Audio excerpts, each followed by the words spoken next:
Ladies and gentlemen, welcome back to my channel where today we have our week 14 starts of the week. The best players across all of the positions that'll help you either win your first matchup in fantasy playoffs or get you that last spot for those fantasy playoffs. But before we get into it, I just wanted to say thank you guys so much. We finally hit 1,000 subscribers. I've always wanted that and I dreamt of it since I was a kid, so thank you guys so much. And without further ado, let's get right into the list. First off, at quarterback, we have Justin Fields. Now, Detroit gives up the fifth most points per game to quarterbacks this season with 18.06, and Justin Fields scored 20 against them in Week 11. He has a huge rushing upside, and Detroit gives up the fifth most rushing yards to quarterbacks with 282. They've also allowed the tied for the fifth most passing touchdowns this season with 20.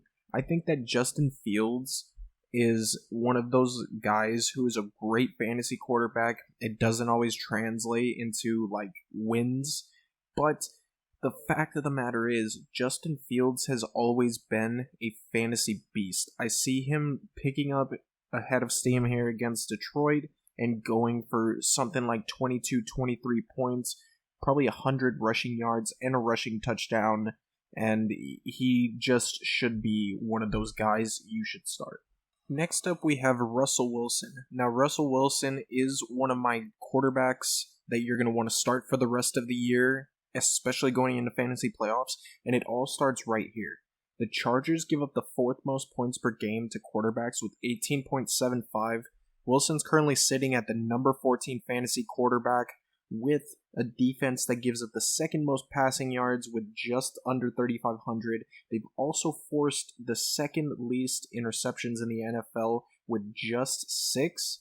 They're tied for 8th for the most passing touchdowns gave up to quarterbacks. And frankly, the Chargers defense, it's Charmin soft. It's literally just susceptible to everything at this point. There's nothing it seems like the Chargers can do well, and I don't see them doing well against Russell Wilson, which is a team that is seeming to do a lot better than a lot of us thought. Up next, we have a guy who I think received a lot more criticism than he probably should have at the start of the year. A lot of people were really dissing Joe Mixon, I feel like, or at least maybe that's just what I was hearing. But he's proved himself to be an elite fantasy option this year. He's currently number 6 fantasy running back. The Colts have allowed the 4th most points per game to running backs with just halfway over 25. They've also allowed the second most rushing touchdowns to running backs with 13. Mixon has 6 in the last 6 weeks, so he's scoring on average 1 touchdown per game right now, and the Colts giving up the second most touchdowns. That's making for a good fantasy performance. He's also targeted an average of 5 times per game since Browning became the starter, which means he is that reliable dump option for the Cincinnati offense to thrive. Up next, we have Jahmyr Gibbs, and while he's not been living up to everybody's expectations fantasy-wise, he is currently sitting at number 15 fantasy running back, and that's with all of the question marks that he had going around him from the start of the year to the middle of the year, where he was not being played at all. He has 10 rushing touchdowns this season. He went for 6 catches, 60 yards, and a touchdown. That's 21 points in Week 11 versus Chicago. The Bears also allow the 12th most points per game to running backs with 23.57. He's in a nice little running back duo. He seems to be getting just more and more workload in that offense. And the Bears do allow the most receiving yards to running backs in the NFL with 713. That's over 100 yards more than second place. Gibbs is in a good position here to pop off. Up next, we have Russell Wilson's partner, Courtland Sutton. Again, the Chargers defense is just Charmin soft. They allow the 3rd most points per game to wide receivers with 39. Sutton's also scored the 3rd most receiving touchdowns this season with 9. He's doing really well. He's scoring a lot. He's really getting those points up, especially as of late. The Chargers have allowed the 5th most touchdowns to wide receivers with 13, and the 5th most receiving yards to wide receivers with just under 2,200. He's gotten 15 points in 3 of the last 4 games at least, and that one game was against Cleveland, who could be the best defense in the entire league, so I wouldn't hold that against him. Alright, now with this one, I know what you're thinking. He's a wide receiver too. Why is he possibly on this list? And for some reason, I didn't change his name to Courtland Sutton, and I'm just now seeing that. But Brandin Cooks, he's that guy right now. Philadelphia is allowing the most points per game to wide receivers with 47.99. That's over 5 more than the second highest. He scored 16 or more in 3 of the last 4 weeks. His usage has only been rising. He's really established himself in that offense as number 2, and he's creating a lot of space to get open, which he's been known to have really good seasons, and this is why he had so many consecutive 1,000-yard seasons.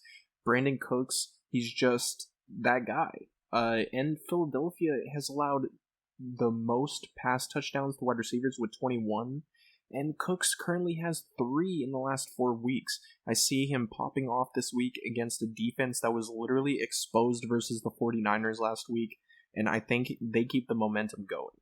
Next up, we're on to the tight ends, and that means we're back to this guy, Tyler Conklin. Houston allows the 4th most points per game to tight end with exactly 14.